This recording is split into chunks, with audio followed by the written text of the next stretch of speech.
All right, it says we're live. Let's see if it pops up on my feed. And if not, we'll just go with it and let it be.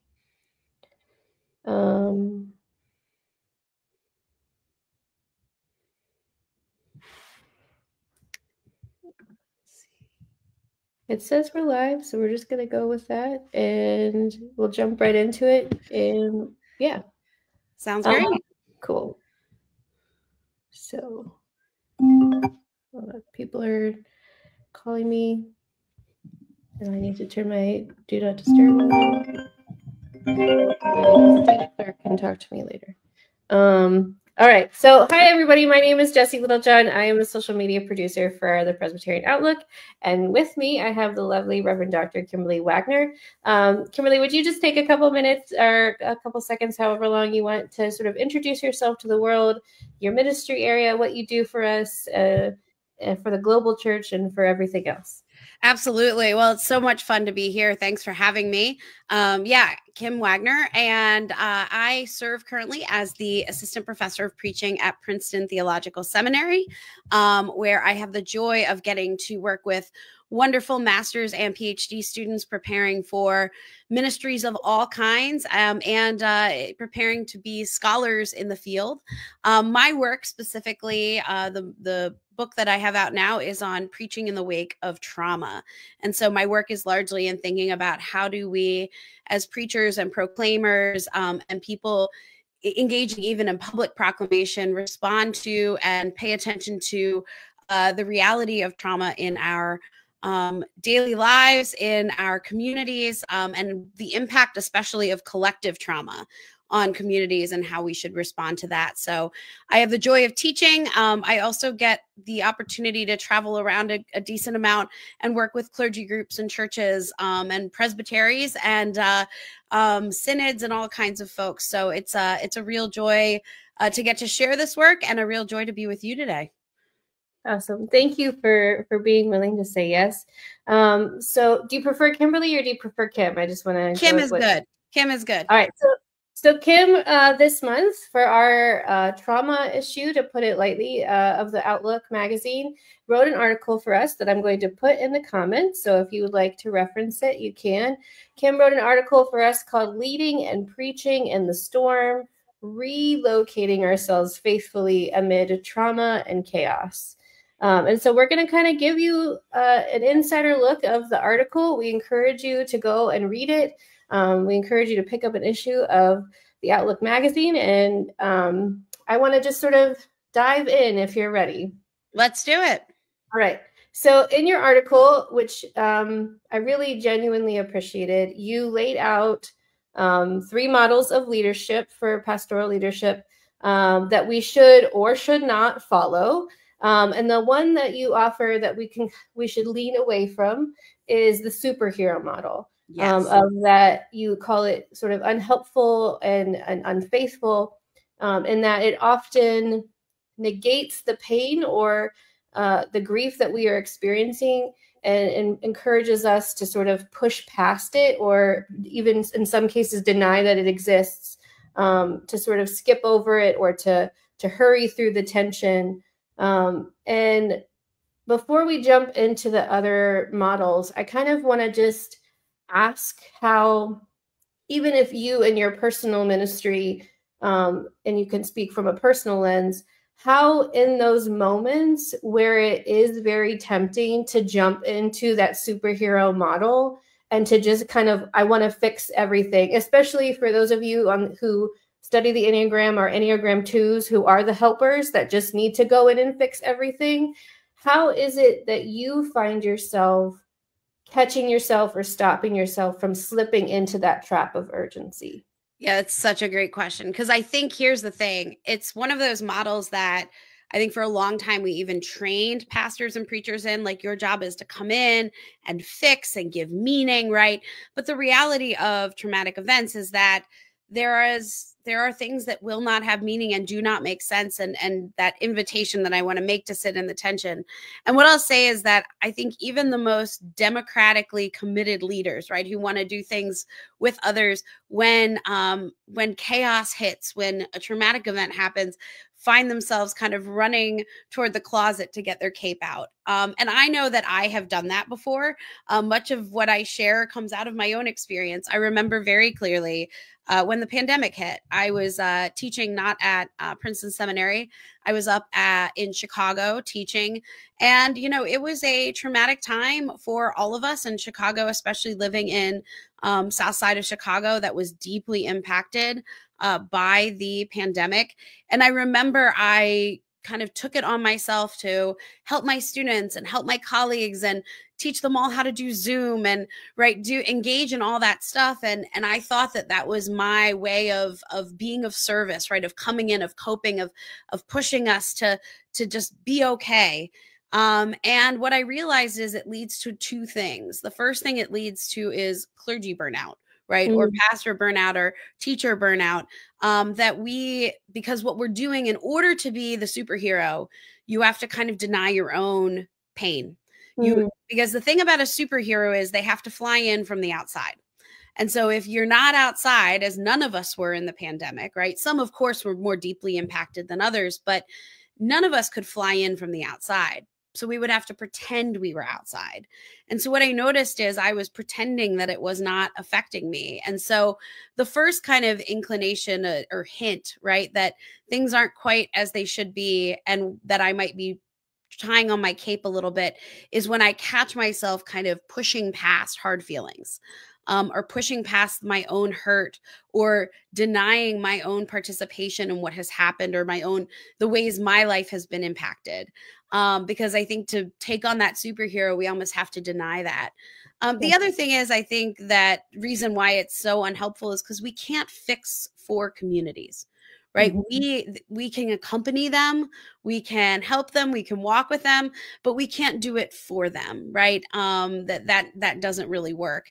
And so what I found was that I felt like a lot of my work, when I tried to save the day at the pandemic was a little futile because my students were still struggling. My colleagues were still having a hard time. Right. And no matter how hard I worked, I couldn't just make it all better. And I certainly couldn't solve a global pandemic by working my tail off. Right. So that's kind of a personal example when I've done that work. But now I think I recognize myself when I start recognizing myself kind of reaching for that cape, checking in and saying, are you denying your own kind of your own feelings, your own hurt, your own participation and reaction? And or are you trying to do something for someone else rather than with someone else? Which, I'm sorry, I just need to sit with it. No, go for it. Go for it. I'm all in on this. No, I can talk about this stuff all day. So it's so good because it kind of leads right into your the midwifery kind of model of things. Right. So the two models that Kim uses in our article that we go into next to kind of emulate instead are the midwife model, and then we'll get into the resident prophet model. But I wanted to talk about the midwife model because you kind of mentioned it. It's that model of accompaniment, of walking alongside of someone, of not experiencing the pain for them and not bypassing the pain, but acting as the guide and the listener and experiencing from the side those moments of discomfort. And not necessarily, I mean, I don't want to, I'm not explaining the article to you. You wrote the article. But I mean, no, it's very helpful. Keep going. I'm trying to know that people are getting what I'm saying. So. But sort of in that model, and just as in scripture, there's nothing wrong with being in the wilderness. That there's something that we have to glean from that experience. And I love how you emphasize that following that midwife model is not a weakened posture. No. That we, in fact, in some ways are even stronger than that superhero model. Right. And that approach to even birth is that you are more in tuned into all the ways and all of the things that are going on, and not just the physical experience of what's happening in the moment. And when I was thinking about it, and as I was reading the article and as I was trying to like process all of this, I thought about it in a way of when my son was born, it was, it was a legitimately, I guess you could say it was a traumatic experience. It was a traumatic experience for him. It was a traumatic experience for my wife.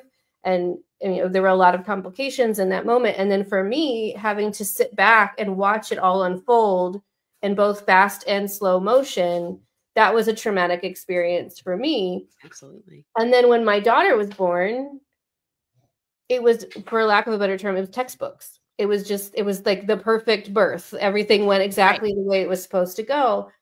And so when I sit with that knowledge and I recognize that trauma can be, even looking at what is the same experience or the same thing, trauma can be experienced in different ways. So I'm wondering, in your opinion, how can church leaders accompany people through those spaces and hold that tension of the in-between, knowing that even for one specific event, people are experiencing or reacting to the same trauma in very different ways? How do we midwife our way through that? Absolutely. What a great question. And coming out of such a rich experience, thanks for sharing that. The first thing is I think the recognition of not overlapping trauma and the traumatic event. And I don't write about this explicitly in the article. I do write about it in my book, but I talk a lot with my students about, we don't want to conflate the two, because the reality is that trauma is the subjective experience of an event. And so lots of different people can experience the same event, or in your case, you experienced the same event twice, but it was traumatic one time and not so traumatic the other, right? And so I think holding those apart so that, in the words of one of my friends that I love, so that we don't should all over people. We don't say you should be experiencing this, you should be feeling that. And so I think part of the midwifery model that I love is a really good midwife. And I talked to a few midwives as I was working on this idea. A really good midwife tunes into where the birthing parent is, right? A really good midwife is able to recognize whether that parent has a high pain tolerance or low pain tolerance, or past birth trauma, right? Or fear of needles, or whatever it is, right? Or fear of water birth, or whatever, and so they're tuning into the specific needs of that birthing parent. And for a midwife, there is no textbook birth, because all of them are going to be unique, because the birthing parent is unique, the family is unique, the setting is unique, the moment is unique. And so I think one of the things that taking on this midwife role asks of leaders and of faith leaders is to be really attuned to both our context and to the people themselves and the community themselves and where they are, and not try to prescribe for them what this is supposed to look like or what a kind of normal process is, right? I cannot tell you how many times as a pastor, and even in my own family experience of grief, that I get asked, like, are we on track? Right? Are we doing the right thing? And there is no track, right? There is no, I wish I could hand out a form that says, here is the process that you need to achieve for everyone. But the reality is that as midwives, we accompany on the path that is, not the path that should be necessarily. And so be really attentive to that, and to not, and to the promise that this path is going to lead to new life, even as we don't deny the pain and the hurt and the anguish and the unexpected things that throw us off. Yeah. Sorry, I'm like trying not to like take notes, so I'm gonna have to go back and rewatch all of this because You're I'm like so trying fine. to stay You're so fine. No, I was like, I hope that made sense. So. Oh, it totally does. Okay, good. The eternal student in me always just wants to write everything down, and I'm trying to just. I love it. I'm a fan. As a professor, I am an eternal student as well, so I totally get that instinct. So sorry, just no, great stuff. So the next model that you talk about that I like geeked out super hard when I read your article is the resident prophet. And you mentioned Habakkuk. And I love that you bring up Habakkuk, because I fully believe that the minor prophets are so underappreciated, so underutilized in scripture. Absolutely. And the story of Habakkuk, and particularly the way that you highlighted it in your article, is so poignant in this moment right now, in the church, in our country. And I think the idea of walking alongside people in pain or grief or trauma, but that also that experience that you highlighted with Habakkuk of being there with them in the trenches, experiencing it as well. I could be mischaracterizing like people, but I believe that's where a lot of church leaders are right now. Absolutely. Especially as emotions and reactions come out of the most recent election in our country, and you know, people are experiencing these traumatic triggers from previous experiences, and then just as things are arising from the results, that model of both being in it and then coming up to the ramparts, I just thought was so beautiful. And you wrote it before the election even happened. That's what I was about to say. I was like, it's wild, because I was I read through it before I jumped on this live stream, just to be like, okay, what did I write? Because I mean, I remember the stuff I write, I teach it, right? But like, how did I phrase it? What did I write? Because I wrote that back in August, I believe, was when I turned in the article the first time. So, so it's wild. But I do think, this residential prophet model is more and more helpful, especially in our national discourse right now. Because here's the thing, I think we have this image of prophets as someone who comes in and like drops a truth bomb and is like, here you go, see ya. And like, that actually is fairly easy to do. I think that people can do that pretty easily, right? That's what the internet allows us to do, right? It allows us to drop a comment and head out. It's a lot different to have to speak hard truths in the midst of chaos and then have to live with these people. Right. And walk with them and journey with them. And that's why I'm so drawn to Habakkuk, because I mean, he is in it with his people and he is all in. And then he chooses in the midst of lament, right, to go up to the rampart, to go to the city wall, and to wait and anticipate that God is still speaking. And I think that is such a profound kind of positionality, if you will. He doesn't abandon lament. I mean, lament is like still on his lips as he's climbing the stairs.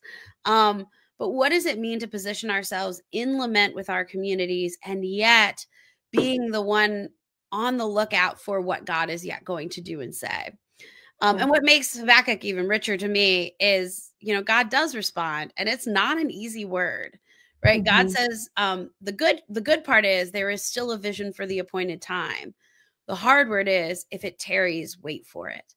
And so I see that both as a hard word and also as blessing Habakkuk's position, right? To say like, you're doing the right thing, you're waiting, you're anticipating, and I am still speaking. And I think so many people right now, that's how to position ourselves honestly in lament, but not get so consumed by lament that we are not looking out for where God is yet moving. Yeah. I guess my question for you is, and this may not be something that you can answer, but I'm just curious what your position is as both, as the Reverend Doctor, is sort of this idea. I think you used the phrase in your article to sort of like bless the brokenness. And I'm interested, especially coming out of the election, how congregational leaders, especially those who have been harmed and those who are marginalized in the leadership. I mean, I'm thinking about our BIPOC leaders. I'm thinking about our queer leaders. I'm thinking about women in general. Like, how do we sort of, hold on one second. My daughter's here, so I apologize to all of our. No, this is great. Hello. Say hi. how do we sort of sit in those spaces and bless that brokenness when we know that there has been trust that has been broken? Absolutely. Absolutely. So I use that image of blessing the brokenness. When I think about trauma, I talk about what happens to folks as an experience I call narrative fracture, which is where our stories, the ways that we've made sense of time and the world and our lives and our communities and even God no longer hold together super well. Right? They don't hold together in time and they don't cohere well. They no longer hold together and make sense. And so the image I often provide my students is this image of a basket of broken pieces. It's not that we're destroyed. It's that things don't fit together anymore the way they once did. And to me, that speaks to that foundational loss of trust, right? The idea that this election, the rhetoric in this country, the divisiveness, and particularly for our pastors and leaders and folks who are already experiencing oppression and marginalization, you know, that it is further broken by this. And so for me, one of the things that I want to think about is that we need to attend to our own broken pieces, right? We are carrying baskets too, particularly those who are most deeply affected by the results of this election and the potential for what that might bring. And so attending to those means being honest about where we are. I'll come back, but I want to jump over to say, I think a lot these days about the difference between preaching and ministering with our wounds versus through our wounds. So I think we can effectively and healthfully preach and minister, recognizing our own woundedness and allowing that woundedness, those broken pieces that we are consistently trying to bless, to inform our reading of scripture, our engagement with others, right? Where I think the problem comes is when we preach or teach through our wounds, meaning that we can only see others or the world or scripture through our own woundedness. And I tell folks, if you sense that that's the case, it's time to invite somebody else to come preach or teach, right? That you need to care for yourself. But I don't want us to think that we have to put down our basket of broken pieces in order to care for others. But I also talk a lot about, so that's the kind of one side of it. But then being wounded ourselves, I think one of the things that we can do is resist the urge to try to put the pieces back together again as quickly as possible. And that kind of goes full circle back to the superhero model, right? The idea of I want to fly in and I want to fix it and I want to make it all better and we're going to put it right. It's going to be good as new. Well, the reality is when glass breaks, you can try all you want and it's never going to look exactly the same, right? And in fact, one of the things I suggest is that first we bless the broken pieces, saying that they too are not beyond the care of the community and the love of God. But then the second thing is we sort, because there are going to be pieces that still work, and then there are going to be pieces that don't. There's going to be pieces that need to be modified. And what we're building is a new mosaic. We're building a new thing. It's not going to be the vase or the stained glass window or whatever image you want to use that it once was. And so I think one of the things that we as pastors and faith leaders can do is give ourselves the grace, as well as give our communities the grace to sit with our broken pieces and recognize and not try to stick them back together too quickly. That it's okay for them to be broken for a while and for the process to unfold as opposed to this quick fix. I don't know if that all answered your question. It does. And I think what it also does on some level is there's always, at least in my experience, and I think this might take us into a completely different level of conversation that we don't need to go into, but like, you know, especially with, we've heard a lot lately about like those who have experienced church trauma, and there's always this underlying, you know, story or line that you have to be reconciled, you have to fix everything, you have to be in good like relationship with one another, you have to forgive. And on some level, like, yes, I appreciate that, yes, I understand that, yes, I recognize the need for reconciliation and forgiveness. But I think what you've just laid out on some level is that reconciliation and forgiveness can look like, okay, here are the broken pieces and I'm blessing them for what they are. And at the same time, none of these pieces will fit back together. I don't know if any of these pieces are good for use anymore. So I'm going to set them aside and let them be what they will be. And then, I'm going to find a new piece of glass or I'm going to move into some new process and new package. And recognize that this was good for what it was, and that I can't do anything with it anymore. And that me trying to do something with it, me trying to piece it together, me trying to force that. I think you use that forcing language in your article. Yeah. Trying to force it is not going to actually serve me at all. And you may decide to take some pieces from the old basket with you, right? Even as you pick up new pieces. And this is where like faith gets really tricky in the midst of trauma, because on one hand, faith is deeply tested, right? That people lose a sense of existential meaning. And there's with this narrative fracture, my sense of relationship and expectation of who God is can really shift. But at the same time, some of those core pieces literally of needing a God of grace, right? Or of love mattering. I might take those with me even as I go searching for 100 new pieces. And I think that there is, but I do think that there are lots of pieces that we set aside when we experience trauma that we realize are no longer helpful to us or are no longer helpful for this season of our life. And then there's those pieces that we might take with us, or there's those pieces we might modify. Right. Mm-hmm. This half of the piece is good. I'm going to cut it in half and take this half, Yeah. And so I think that's exactly right. And part of, I always wrestle with what of these images of ultimate reconciliation are intended for the present and what are eschatological imagination.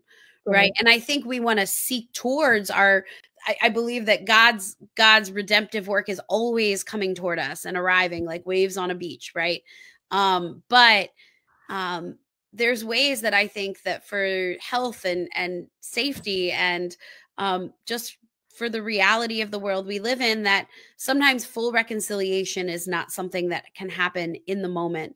And that's part of this work of being that residential prophet, being that midwife, is that journeying with the recognition that there is that the destination might be as much eschatological as it is practical.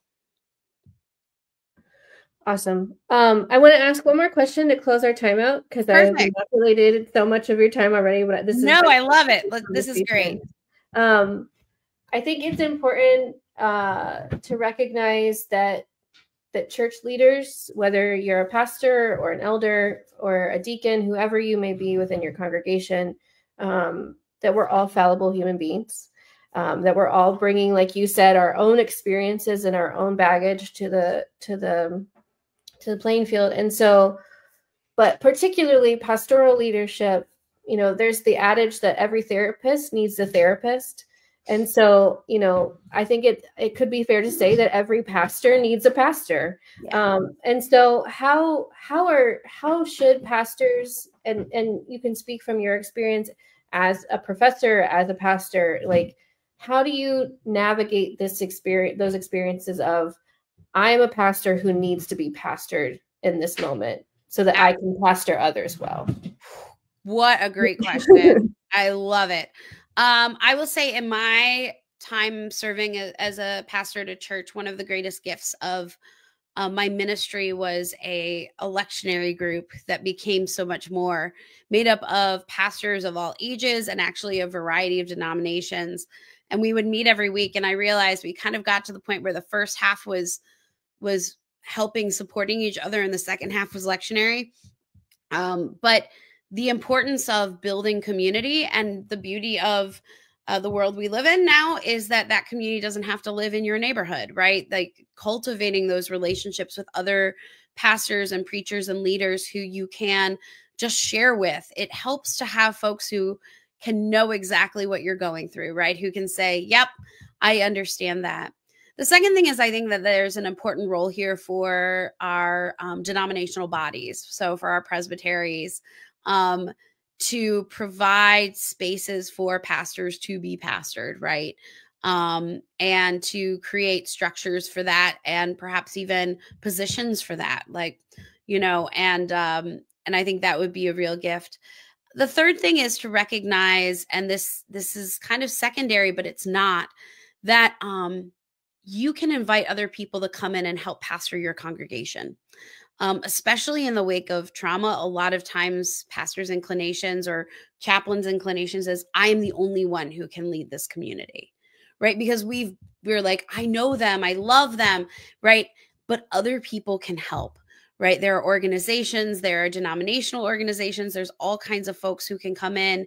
Have folks come in and lead a workshop or lead. You don't have to lead everything, right? And so to recognize that part of self-care is both seeking pastoring for oneself, whether that is therapy or having a pastoral support group, or seeking someone who does kind of spiritual direction or is a pastor to pastors, but also recognizing that you don't have to pastor alone. You may be a solo pastor at your church, but there are structures and groups in place who can come in and help you serve your people. Yeah. You don't have to be the superhero. You don't have to be the superhero ever. Thank you so much. I'm going to put the article in the comments so that they pop up. And we will be resharing Kim's article tomorrow, as well as the recording of this chat. So please go back and watch it. This has been phenomenal. Thank you for sitting down with me and for walking everybody through this. I really appreciate you being with us today. Absolutely. This has been my joy anytime. Thank you. All right, everybody. Have a good one.